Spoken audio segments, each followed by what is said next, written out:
আসসালামু আলাইকুম আমার ভালোবাসার আপু ভাইরা কেমন আছেন? আশা করি সবাই ভালো আছেন। আলহামদুলিল্লাহ আমিও ভালো আছি। এই যে ঈদের দিন থেকে ঈদের পরের দিনে ভিডিও নিয়ে আসলাম। আশা করি সবাই ধৈর্য সহকারে একটু দেখবেন।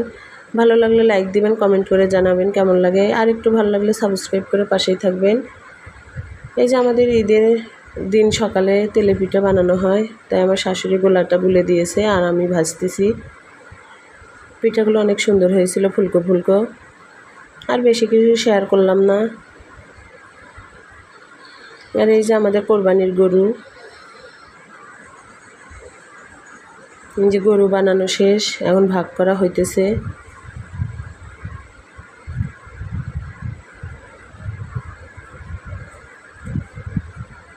এই যে মাংস বাড়িতে আনছে, এখন আমি ভাগ ভাগ করে রাখবো।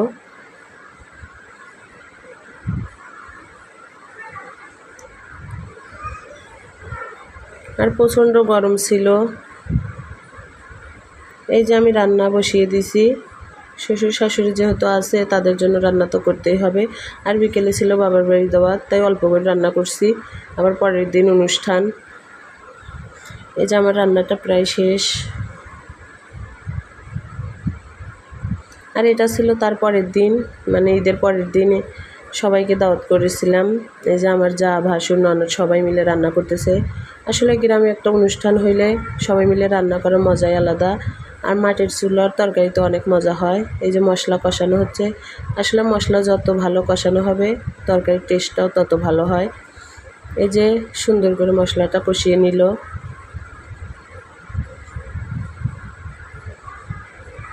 এই যে মশলা কষানো শেষ, এখন মাংসগুলো দিয়ে দিবে।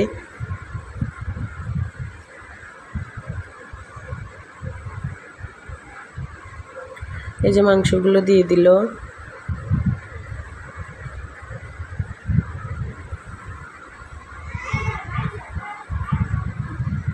আর আমার শরীরটা অত ভালো ছিল না, অসুস্থ ছিলাম, তাই বেশি কিছু করতে পারি নাই। আমার যা, ভাসুর, ননদ সবাই মিলে করছে, আমাকে কিছুই করতে দেয় নাই।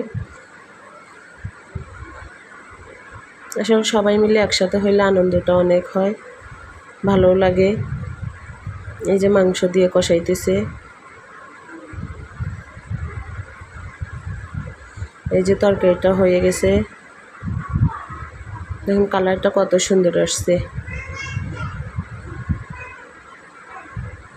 এখন পরিবেশনের পালায়। এই যে গরুর মাংস ছিল, সাদা ভাত, সেমাই আর সাথে ডাল।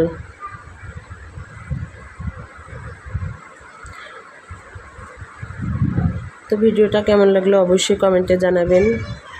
আর সবাইকে খাওয়া দাওয়া শেষে গিফট করলাম। ননদ জামাইদের জন্য ছিল লুঙ্গি, তাদের জন্য ছিল কাপড়, আর ভাস্তি ভাগ্নি জামাইদের